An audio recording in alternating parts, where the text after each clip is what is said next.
नमस्कार, आप देख रहे हैं श्री गंगा न्यूज़। इस समय हम अधिवक्ता सभागार में खड़े हैं। यहाँ पर निषाद आरक्षण महापंचायत का आयोजन हुआ है, क्योंकि आज विश्व मछुआ दिवस है, जिसके उपलक्ष्य में यह कार्यक्रम आयोजित हुआ है। और सबसे बड़ा मुद्दा जो है आरक्षण, जिसको लेकर ये कार्यक्रम आयोजित हुआ। इससे पहले भी नगीना साहनी जी हमेशा आवाज़ उठाते आ रहे हैं। आज का क्या उद्देश्य है और किस तरह लोगों को जागरूक कर रहे हैं, ये हम जानने का प्रयास करेंगे। पहले तो आपको स्वागत श्री गंगा न्यूज़ में। बहुत बहुत धन्यवाद आपको कि हमारी बात को जनता तक पहुंचाने का काम कर रहे हैं आप। आज जो कार्यक्रम आयोजित हुआ है, क्या उद्देश्य है इसका? देखिए, आज विश्व मछुआरा दिवस है, तो विश्व मछुआरा दिवस के अवसर पर हम लोग आज निषाद आरक्षण महापंचायत का आयोजन किए हैं। और इस आयोजन के माध्यम से हम लोग एक समीक्षा कर रहे हैं, एक रणनीति बना रहे हैं कि देश आज़ादी के बाद आज तक निषादों की आर्थिक, सामाजिक, राजनीतिक, शैक्षणिक स्थिति में सुधार नहीं हो पाया। और सबके बाद भी आज उत्तर प्रदेश में अगर सबसे पहले किसी को अनुसूचित जाति की सुविधा मिलनी चाहिए थी तो निषाद समाज को मिलना चाहिए था, मछुआरों को मिलना चाहिए था। लेकिन आर्थिक, सामाजिक, राजनीतिक सारी स्थितियां खराब होने के बाद भी अभी तक किसी भी सरकार ने हमें अनुसूचित जाति की सुविधा नहीं दिया। बल्कि बीच में जब मुलायम सिंह यादव जी बीच में मुख्यमंत्री थे तो उन्होंने एक शासनादेश जारी किया था, लेकिन कोर्ट से उस पर स्टे हो गया था। फिर जब माननीय अखिलेश यादव जी मुख्यमंत्री बने तो हमारे ही समाज के समाज कल्याण विभाग के कैबिनेट मंत्री शंखलाल माझी जी के पहल पर हमारी उस समय की सरकार ने भी मझवार नाम से निषाद समाज को अनुसूचित जाति की सुविधा देने का काम किया था। लेकिन उसके बाद समाजवादी चुनाव करीब आ गया और सरकार जाने के बाद भारतीय जनता पार्टी की सरकार बनी। और यही योगी जी जब विपक्ष में हुआ करते थे तो उसमें रोज गर्जना करते थे कि निषादों की लड़ाई हम लड़ने का काम करेंगे।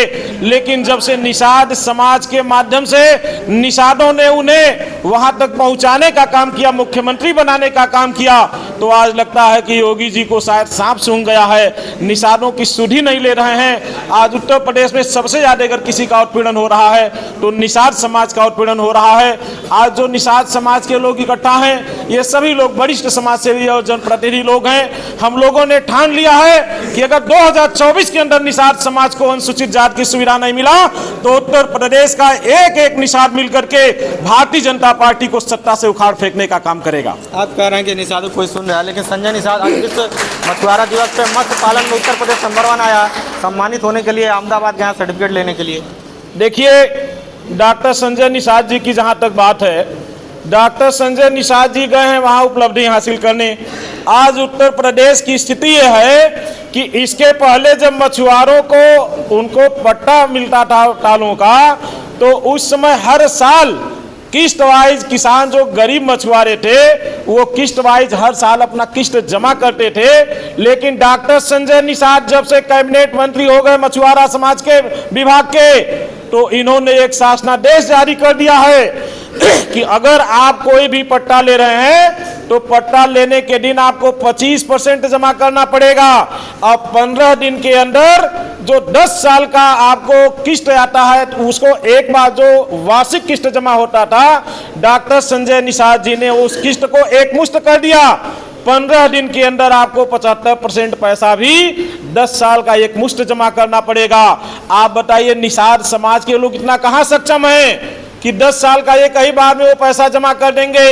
तो कहीं न कहीं डॉक्टर संजय निषाद जी निषादों को और गरीब बनाने की पहल कर रहे हैं। अभी आपने देखा एक प्रधानमंत्री मत्स्य संपदा योजना चला है, उसमें अगर आप पोखरा खनवाते हैं तो उसमें 40% की सब्सिडी दी जाती है। लेकिन उस 40% के सब्सिडी में जातीय कोई व्यवस्था नहीं है, निषादों को कोई आरक्षण नहीं है। जब निषादों को कोई आरक्षण नहीं है तो मत्स्य विभाग का क्या मतलब रह गया निषादों के लिए? और डॉक्टर संजय निषाद निषादों के किस बात के नेता हैं? अभी तक तो जो भी योजनाएं आती थी केवल मछुआरों के लिए आती थी। आज जो योजनाएं आ रही है 40% सब्सिडी की, वो किसी भी जाति का व्यक्ति ले सकता है। और उसमें भी जब 90% आप काम करा लेंगे तो 2 से 3 किस्तों में उसका भुगतान किया जाता है। आप बताइए, हमारी बिरादरी के लोग इतने सक्षम हैं क्या कि 90% काम करा के 40% सब्सिडी लेंगे? और वो भी जब निषाद समाज के लिए अलग से कोई आरक्षण नहीं है तो सब्सिडी किस बात का आरक्षण दे रहे हो भैया आप? और जब से डॉक्टर संजय निषाद जी हुए हैं, निषाद समाज को जो पट्टा मिलता था जाति के आधार पर, वो अब सभी लोग पट्टा ले सकते हैं। निषादों का आरक्षण खत्म हो गया। शायद हमारे समाज के कम लोगों को इस बात की जानकारी है। अब पट्टा निशानों को अकेले नहीं मिलेगा, जिस भी समाज का पहल व्यक्ति करेगा उसको मिलेगा। सिर्फ ग्राम सभाओं में जो ग्राम सभा के पट्टे होते हैं वो राजस्व विभाग के होते हैं, वो मत्स्य विभाग के नहीं होते हैं। उसमें डॉक्टर साहब का कोई नियंत्रण नहीं है। तो जो राजस्व विभाग के गांव के पट्टे छोटे पोखरे होते हैं वही केवल निषादों को दिया जाएगा। और उसमें भी आपको हमने बता दिया कि पूरा पैसा आपको 15 दिन के अंदर जमा करना है। तो कहीं न कहीं निषाद समाज को तो धोखा दिया जा रहा है। अभी समाजवादी सरकार में मछुआरा आवास के रूप में आप सभी लोग जानते हैं, तमाम प्रधान हमारे बीच में है, 3,20,000 रुपए आवास के रूप में दिया जाता था। जब से भारतीय जनता पार्टी की सरकार आई, डॉक्टर संजय निषाद जी कैबिनेट मंत्री हैं विभाग के, घटा करके 1,20,000 कर दिया गया। और इसमें तमाम जनप्रतिनिधि मौजूद है, आप पूछ लीजिए। मुझे लगता है कई सालों से 1,20,000 भी उत्तर प्रदेश में किसी निषाद को अब तक नहीं मिल पाया है। तो आज तो डॉक्टर संजय निषाद जी को खड़ा करके भारतीय जनता पार्टी के लोग निषादों को ठगने का काम कर रहे हैं, निषादों को पीछे करने का काम कर रहे हैं। निषाद अपने आप को ठगा सा महसूस कर रहा है, लेकिन अब निषादों ने यह ठान लिया है कि वोट आरक्षण नहीं तो वोट नहीं। अगर निषाद समाज को 2024 के अंदर आरक्षण नहीं मिलता है तो निषाद समाज के लोग, पूरे निषाद समाज के लोग, उत्तर प्रदेश के हर निषाद परिवार का व्यक्ति एक एक वोट भारतीय जनता पार्टी के खिलाफ में दे करके भारतीय जनता पार्टी को सत्ता से नेस्तनाबूद करने का काम करेगा। जबकि संजय निषाद कहते हैं कि सपा बसपा और कांग्रेस ने फाइल को गायब करवा दिया था, हमने अभी खुजवाया है, अब धीरे धीरे केंद्र में भिजवाएंगे। अब लोग अभी जस्टिफाई लोग करवा रहे हैं। अभी तक ये लोग ये नहीं मालूम था कि कौन सा जात किस में शामिल है। उनका कहना यह है कि इन लोगों ने गायब करवा दिया, जिसकी वजह से हम लोग 70 साल से यहाँ पे परेशान थे। अब हम लोग खुजवा रहे हैं, अब धीरे धीरे हमारा समाज जागरूक हो रहा है। देखिए, सबसे ज़्यादा दुखद बात तो यही है, अभी तक तो गैर हमको ठग रहे थे, तो जो गैर है वो तो ठगेगा ही ठगेगा, उससे हमें कोई कष्ट नहीं है। मान लीजिए जो गैर व्यक्ति ठग रहा है उसका ठगने का काम ही है तो मुझे बुरा नहीं लगा। अब तो हमारे अपने ठग रहे हैं, जो हमारी लाशों पर गुजर करके आज सत्ता को हासिल किए हैं, कुर्सी को हासिल किए हैं, वही लोग फिर निषादों को ठगने का काम कर रहे हैं। कौन सी फाइल अभी तक दबी हुई है, किस विधानसभा और किस लोकसभा में फाइल दबी हुई है?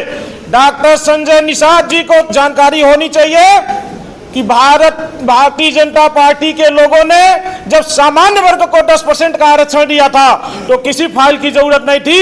एक दिन में 10% का आरक्षण भारतीय जनता पार्टी के लोगों ने दिया था, तो हमारे लिए फाइल की आवश्यकता कहाँ है भैया?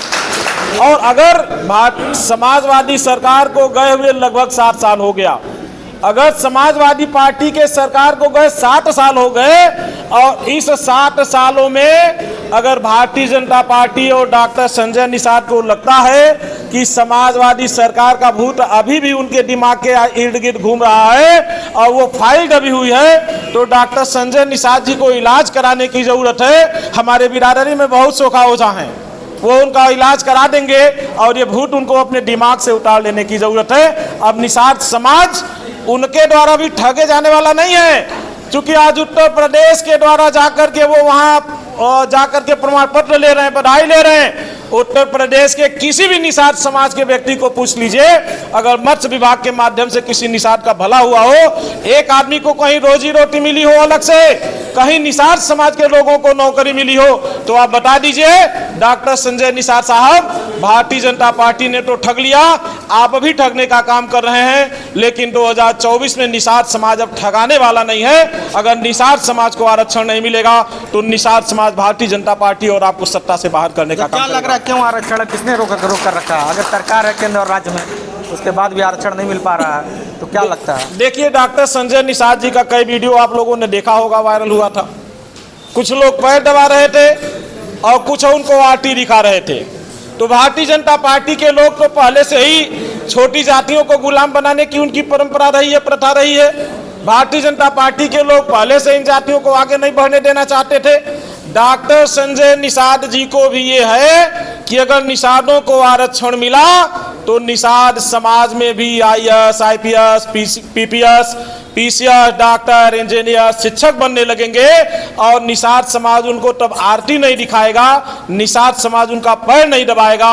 इसीलिए वो भी निषाद समाज को दबाने के लिए आरक्षण की लड़ाई जानबूझ करके छोड़े हुए हैं। वो भूले नहीं हैं, वो एक द्वेष भावना से कि अगर निषाद समाज को आरक्षण मिल जाएगा तो निषाद समाज आगे बढ़ने लगेगा, तो फिर उनके पीछे पीछे कौन दौड़ेगा। निषाद समाज जब सब जानने लगेगा, संविधान को जानने लगेगा, तो कहेगा भैया डॉक्टर साहब आप निषादों की हितैषी हो, किस निषाद का आपने भला कर दिया है। आपका एक बेटे आपके विधायक हो गए, आपके एक बेटे सांसद हो गए, आप कैबिनेट मंत्री हो गए।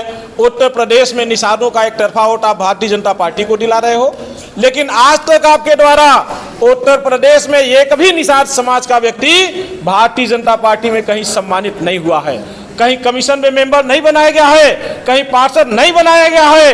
तो ये निषाद समाज के लोगों ने अब जान लिया है कि निषाद समाज को भारतीय जनता पार्टी से ज्यादा अब डॉक्टर संजय निषाद ठगने का काम कर रहे हैं। इस नाते अब निषाद समाज के लोग ठगाएंगे नहीं। 2024 में भारतीय जनता पार्टी और डॉक्टर संजय साहब को सत्ता से बाहर करने का काम करेंगे। तो ये थे नगीना कहानी के, और कुछ और लोग भी हैं, इनसे भी हम बात करेंगे, क्योंकि युवा हैं, युवा ही समझिए देश का भविष्य होते हैं, और कैसे ये लोग आवाज़ उठा रहे हैं अपने समाज की, इनसे भी हम बात करेंगे। पहले तो आपका स्वागत है, हमेशा आवाज़ उठाते रहते हैं, कैसे आरक्षण को आप आवाज़ उठाएंगे? हम ये चाहते हैं कि अभी जितने भी निषाद समाज के लोग हैं एकजुट होकर आरक्षण का आवाज़ उठाएंगे, तो सरकार कहीं ना कहीं हम लोगों की बात सुनेगी। और आज मैं बहुत बहुत धन्यवाद देता हूँ नगीना भैया को कि इन्होंने आज महापंचायत, आरक्षण महापंचायत किया है, और हम लोग यही चाहेंगे कि आरक्षण मिले, जल्द से आरक्षण मिले। देखिए कुछ और लोग हैं, बुजुर्ग हैं, आप हमेशा आप लोग कई सरकारें देखे होंगे, क्या लगता है कि आरक्षण किसने रोक कर रखा है? आरक्षण देखिए हमारे समाज के लोग ही आरक्षण को रोक रखे हैं। जैसे हमारे डॉक्टर संजय जी हुए, वो कभी नहीं चाहते थे कि ये समाज को आरक्षण मिले। मैं उनका एक जो है, अब हम कुछ कह नहीं सकते हैं, लेकिन स्वयं उन्होंने कहा था कि अगर आरक्षण मिल जाएगा तो यह समाज हमारे पीछे नहीं घूमेगा। और ये उसी का, अगर वो चाहते आरक्षण लेना तो तुरंत आरक्षण मिलेगा। और हमारे समाज के लोग अगर तय कर लें कि आरक्षण मिल रहा है, जिसके पास जन बल है और जिसके पास बुद्धि है, वो कभी भी किसी को भी परास्त कर सकता है, मैं इस दावे के साथ कह सकता हूँ। तो ये थे, देखिए तमाम लोगों ने अपनी अपनी बातों को रखा, आरक्षण को लेकर बात की, इसीलिए लोग मछुआ दिवस पर आरक्षण महापंचायत का आयोजन किया है। और जो आरक्षण की बातें हैं, जो उसमें समस्याएं हैं, और जो लोग हमेशा लोग गुमराह करने की कोशिश करते हैं, उसको लोग जागरूक कर रहे हैं, जिससे समाज ज़्यादा से ज़्यादा जागरूक हो सके और समाज की आवाज़ों को और से ज़्यादा उठाया जा सके। श्री गंगा न्यूज़ के लिए इंतज़ार।